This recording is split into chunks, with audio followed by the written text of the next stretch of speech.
how to start a dragon academy.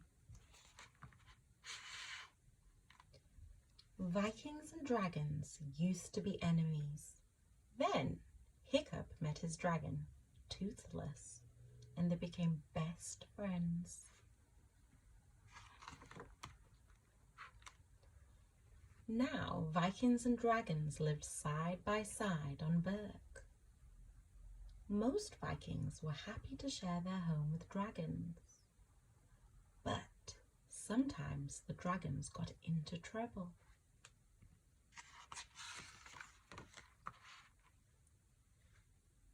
The dragons scared fish out of the Vikings' nets. They chased sheep out of their pens. And they stole food. Usually, the Vikings could forgive the dragons. But some Vikings got angry when the dragons ate their food. They were trying to store food for the winter freeze.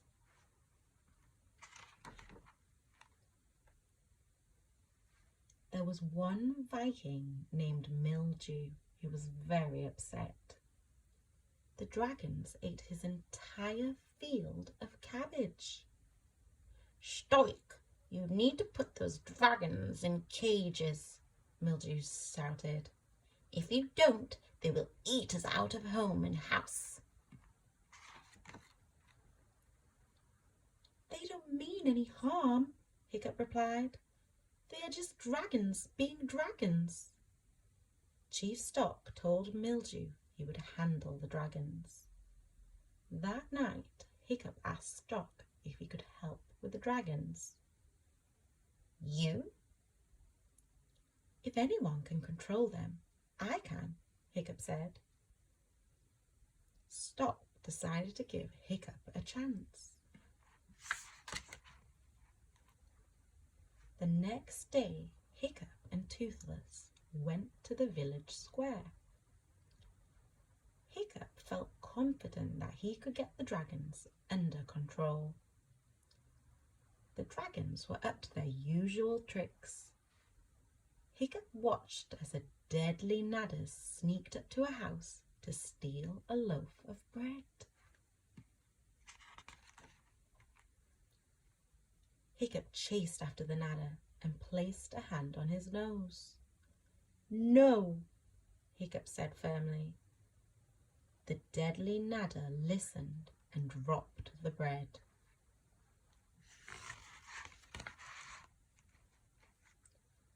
But while Hiccup was training one dragon, other dragons made trouble all over the village.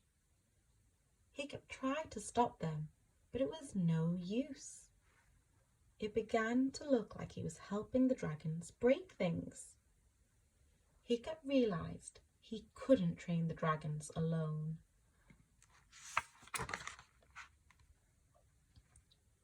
The next day, Hiccup invited his friends and their dragons to the arena.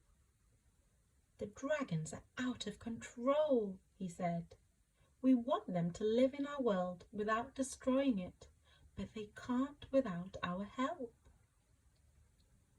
Hiccup showed his friends how to scratch under a dragon's chin to get it to drop stolen food.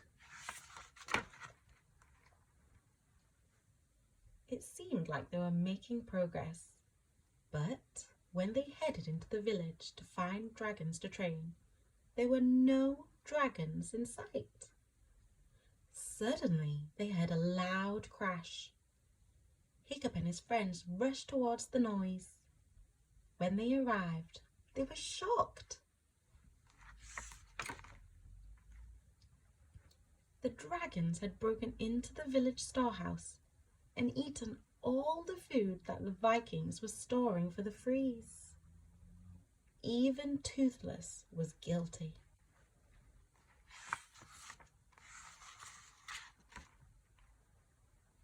Soon, Mildew and the other Vikings arrived.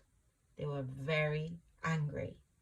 "You need to send those dragons away," Mildew shouted. "You're right, Mildew," Chief Stock said. "We will cage them tonight. and Hiccup will send them away in the morning. At dinner, Hiccup and his friends were very sad. They didn't want to send their dragons away, but Hiccup had an idea. The dragons are going to do what they're going to do, Hiccup told his friends. It's in their nature. We just have to learn to use it. The next day, Hiccup and his friends decided to work with the dragons, not against them.